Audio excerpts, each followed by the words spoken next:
There are moments in history that change everything. Moments that cannot be undone. This is one of them.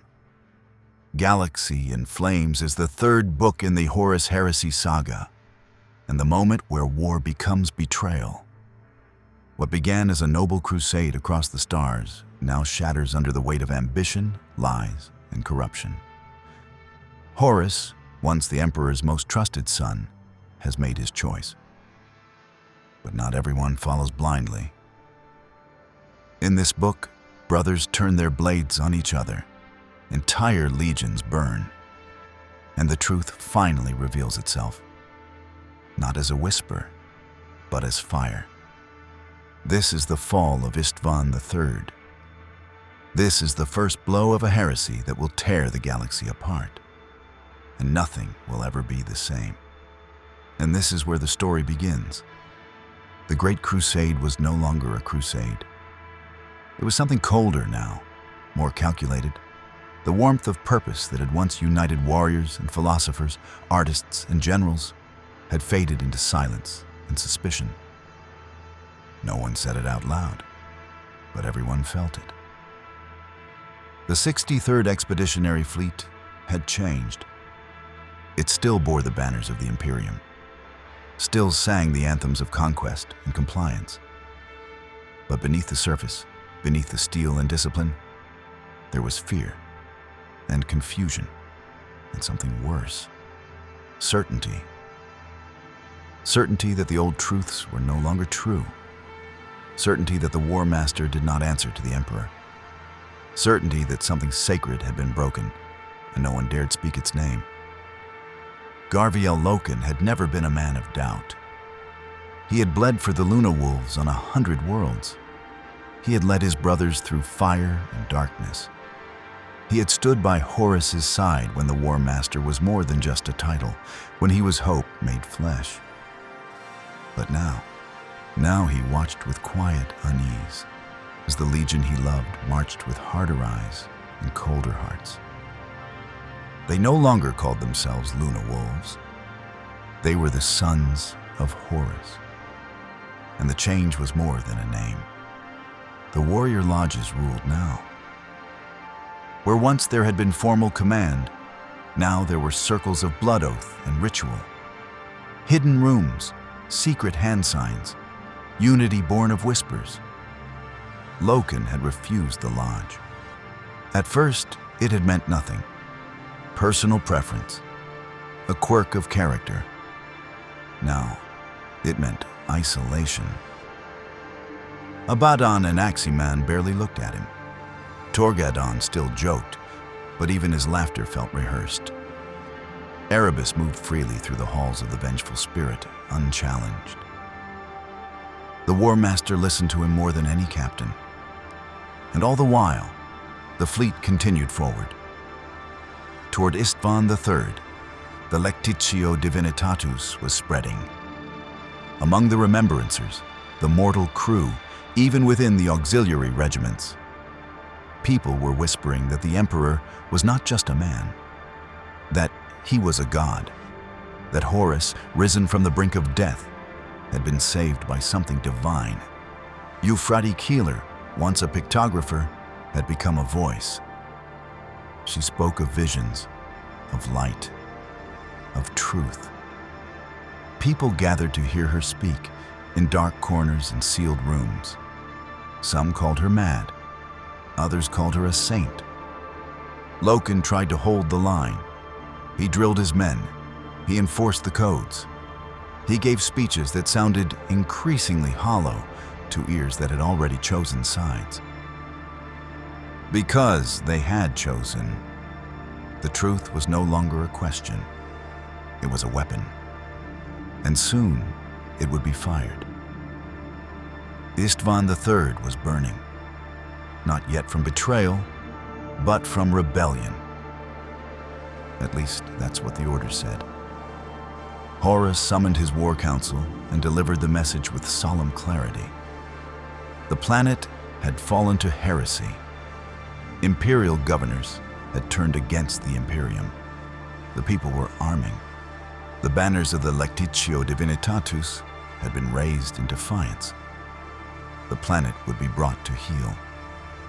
It sounded familiar, routine, like 6319, like murder, like any of the hundreds of worlds the Great Crusade had pacified. But this time, the force assembled was anything but routine. 4 legions, the sons of Horus, the Emperor's children, the World Eaters, the Death Guard, all deploying together. It was an overwhelming show of force, more than needed for a world of such limited resistance. But no one questioned it, not openly. Horus ordered that only loyal and proven warriors would be sent into the first wave. Veterans, officers, leaders. It was framed as an honor. To be chosen was to be trusted. Among them, Saul Tarvitz of the Emperor's Children, Nathaniel Garrow of the Death Guard, and Garviel Loken. Loken prepared in silence. He equipped his company, read the reports, reviewed the target zones. Everything followed standard protocol. But something didn't feel right.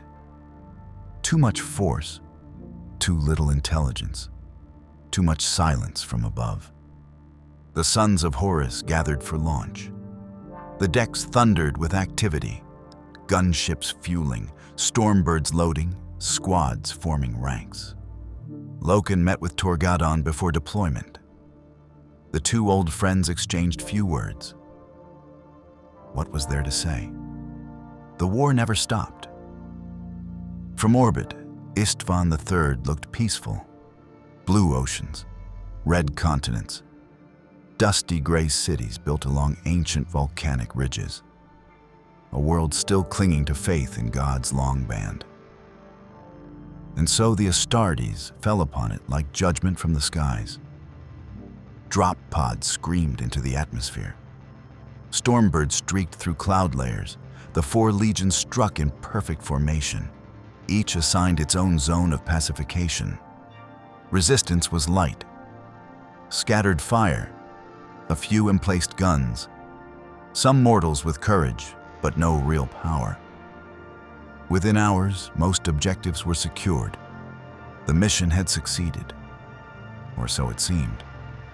Then came the signal, a coded transmission from orbit, and the storm began. In the skies above Isstvan III, the fleet turned, launch bays sealed, gun ports opened. Horus gave the order. The first virus bombs fell like rain. They drifted from the fleet in high orbit, sleek and metallic, unnoticed by most of the warriors on the ground. There was no warning, no declaration, no honor in what came next. The payloads burst in the upper atmosphere, invisible, immediate, absolute. Across every city, outpost, and war zone, the air turned thick, then corrosive, then lethal. It wasn't just a biological agent, it was a weaponized extinction. The virus spread at impossible speed. Flesh liquefied, armor corroded, machines seized. Every breath became death. Buildings collapsed as their materials decayed at the molecular level. No defensive gear mattered. No resistance helped. Tens of thousands of Astartes, loyal to the Emperor, veterans of uncounted campaigns, died in minutes, all under the banner of their own Primarch. And then came the fire. The atmosphere itself ignited. It was a protocol, standard operating procedure. After viral saturation, combustion ensured no traces remained. The entire surface of Isstvan III became a furnace. A firestorm swept the planet. Winds screamed, oceans boiled, cities vaporized. It was not war, it was murder. But not all died. Some had seen it coming. Saul Tarvitz had intercepted the warning. a message from the Emperor's children passed in secret. He disobeyed his orders. He broke formation. He raced to warn as many as he could. It wasn't enough, but it saved some, a few squads, a handful of companies. Scattered remnants of 4 legions, each betrayed by their own kin, now buried in a world turned to ash. Among them, Garviel Loken. He watched the sky burn. He felt the tremor in the ground. He saw the dead where they lay. And he understood. This had never been a war for compliance. It had always been a purge. And he had been sent here to die. By the one he once called father. By Horus. The skies were black. What remained of Isstvan III was a world of cinders. Charred soil, hollow buildings, smoke without end. The wind howled across the dead streets, carrying with it the last echoes of those who had burned. But deep beneath the devastation, in bunkers, tunnels, and forgotten vaults, warriors stirred. They were few. Scattered across the ruined cities, pockets of survivors from the sons of Horus, the Emperor's children, the Death Guard, and the World Eaters. But they all had one thing in common. They were loyal. Loyal to the Emperor. Loyal to the truth. And betrayed by the very legions that had raised them. At the heart of the resistance stood Saul Tarvitz. It was he who had sounded the warning. He who had broken rank. He who had saved lives. Now he took command. He gathered the survivors, organized defensive zones, established communications.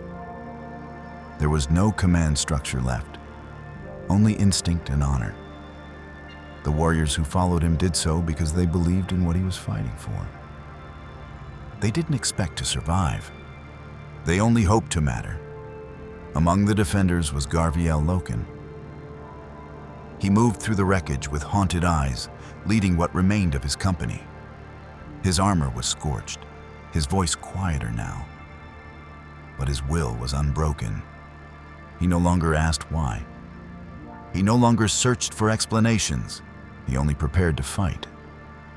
Even Torgadon, once the most jovial voice in the Mournival, stood beside him now in silence. Whatever warmth had once defined their bond had turned to iron. The betrayal was total. The only question now was how long they could hold. They called it the war within the war. Brother against brother. Loyalist against traitor. The surface of Isstvan became a new kind of battlefield, where legion fought legion, but more cruelly, Astartes fought their own kin. Former squads turned against themselves. Commanders hunted their protégés. The chain of loyalty had shattered. There were no reinforcements coming. No rescue. No hope of victory. Only the certainty that this stand, however doomed, would be remembered. They would not die quietly. They would make the traitors bleed. Above the ruins of Isstvan III, the traitors watched the fire burn. The fleets of the sons of Horus, Death Guard, World Eaters, and Emperor's children maintained high orbit. Their orders were clear. No survivors. Let the virus and flame do the work. But not everyone on those ships had accepted the lie. Aboard the Eisenstein, a heavy frigate of the Death Guard, Nathaniel Garrow had begun to question everything. He had not been chosen for the ground assault. No reason had been given. And when the bombardment began, when the fleet unleashed its virus payload on its own brothers, he understood. This was no campaign. This was treason. Garrow had always been devout. Loyal to the Emperor, not just as a figurehead, but as the source of all order and meaning. He had seen the change coming, first in Mortarion, his Primarch, then in the tone of the Legion. The silence, the secrecy, the way questions were no longer welcome. Now there was no doubt. He moved quickly, quietly. He confronted his crew. Not all were with him, but enough. He gathered those who still believed in the Emperor's truth, those who would rather die as loyalists than live as traitors. Among them was Ignace Carcassy, the remembrancer poet, and Keeler, the woman now seen by many as a prophet. Together, they hatched a plan. They would not fight, they would escape, take the Eisenstein, break orbit, and run. Run to Terra, run to warn the Emperor. The mutiny was swift and brutal. Not all aboard the Eisenstein were loyal to Garrow. Some resisted, others sabotaged systems. The bridge was taken at a cost. The engines were barely operational. The damage was critical. But they broke free. They passed the outer defensive ring, took fire from their own fleet, lost pressure in multiple decks. The Geller field flickered. Still, they escaped. The warp opened before them. They leapt. And behind them, the dead world of Isstvan III turned slowly in the void, silent, scorched, and soaked in betrayal. Garrow didn't know if they would survive the journey. He didn't know if Terra would believe him. But he knew one thing. The truth was alive. And now it had a chance to reach the only man who could stop what was coming. Meanwhile, at Isstvan III, the world was dead. Every breath tasted of cinder. The skies above Isstvan III remained shrouded in black smoke, lit only by the glow of chemical fires and orbital debris. The few structures that still stood were cracked, leaning, hollow. But inside the wreckage, warriors still breathed, still fought, still stood. Saul Tarvitz was the first among them. Not by rank, by action. He had saved lives. He had spoken the truth. And now he commanded not a legion, but a last stand. A handful of survivors from the 4 shattered legions, loyal to the Emperor, hunted by their own brothers. There were no illusions. No one was coming. This wasn't a fight to win. It was a fight to matter. Garviel Loken had become a shadow of himself. Not broken, but transformed. The Mournival was dead to him. The name Sons of Horus burned in his mouth. He moved through the ruins like a revenant, striking fast, leading small raids, ambushing supply lines. He killed men he had once trained beside. He faced warriors he had once called friends. And when he spoke, it was to steal the hearts of those around him. They had been betrayed, but they would not betray themselves. The traitors came with fire and fury. Abaddon, Aximand, Eidolon, Lucius, once brothers, now executioners. The Loyalists held their ground. Every ruined street became a killing zone, every bunker a fortress. They fought without reinforcements, without Medicae, without orbital support. And still they bled the enemy. The traitors called them mad. The Loyalists called themselves faithful. Then came the end. A final assault. Coordinated. Absolute. The traitors brought everything. Airstrikes, artillery, overwhelming numbers. The defenders fell one by one, their bodies buried beneath the rubble of a world they had tried to save. Torgadon was lost. Tarvitz stood until the last. Loken, no one saw him fall. Some say he died in the heart of the fighting. Others say he vanished beneath the earth, buried by fire and stone, but not by defeat. And above, the fleet turned away. Isstvan III was quiet again. But it was not over. Not for the galaxy. because from the burning of one world would come the burning of many. The Horus Heresy had begun, and the stars would drown in fire.